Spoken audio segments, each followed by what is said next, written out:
There are a lot of similarities between Drue and Justin Tranquill.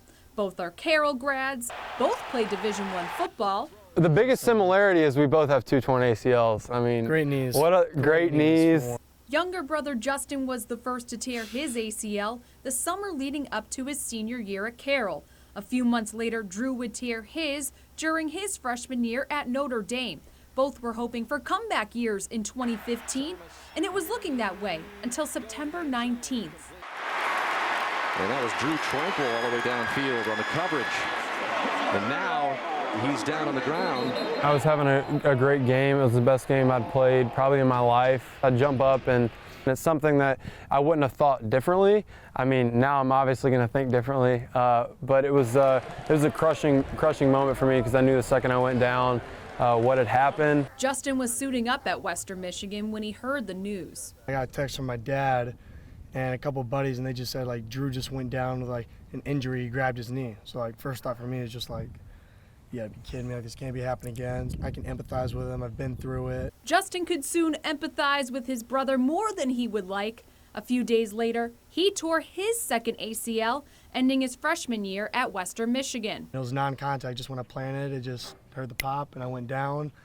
And it was kind of like him, how he said, the moment that it happened, I knew, like, what it was. I remember the conversation we had when he called me, and I go, Justin, like what happened? And he goes, and he laughed and said, I couldn't let you one up me, man. I tore mine too. But I just remember like looking to him, and I just was like, shoot, man, like I'm gonna beat you through the rehab, and like that competitive spirit just came back out. Channeling that competitive nature, the brothers pushed each other through 8 months of recovery. You know, you just casually check up on each other, see how each other's doing. You know, hey man, like, I'm not trying to brag. I threw up 300 on the squat today. What about you? And he's just, oh, you know, 350. And I'm like, oh, yeah. Sweet. I think it's more of a mentality than anything. You know, in your rehab, you can't really control, you know, what stage you're at. All you can do is bring your best spirit and your best work each and every day and progress in that way. Having one another to lean on through the process helped to bring out the best in both brothers. You know, you have your best friend, your person that you hung out with all the time growing up, going through like the same exact thing as you.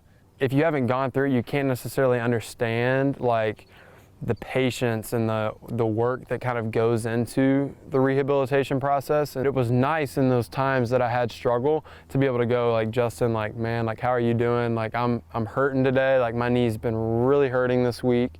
Like, and have someone there to relate and understand what I'm going through. After months of blood, sweat, and tears, both Drue and Justin are back on their feet, getting ready for their seasons. Because for me, I haven't played a full season for 2 years straight, so looking forward. I mean, I'm excited to, you know, have both knees taken care of now. I also haven't played a full season in 2 seasons. Bang. Twins. They're not scheduled to play each other this season, but that won't stop the Tranquill brothers from trying to one-up one another. I hope you crush every team you play, but if you step on the field against the Fighting Irish, like, it's going to be a bad day for you. I have 2 words. Go Broncos. In Fort Wayne, Jessica Starbird, News Channel 15.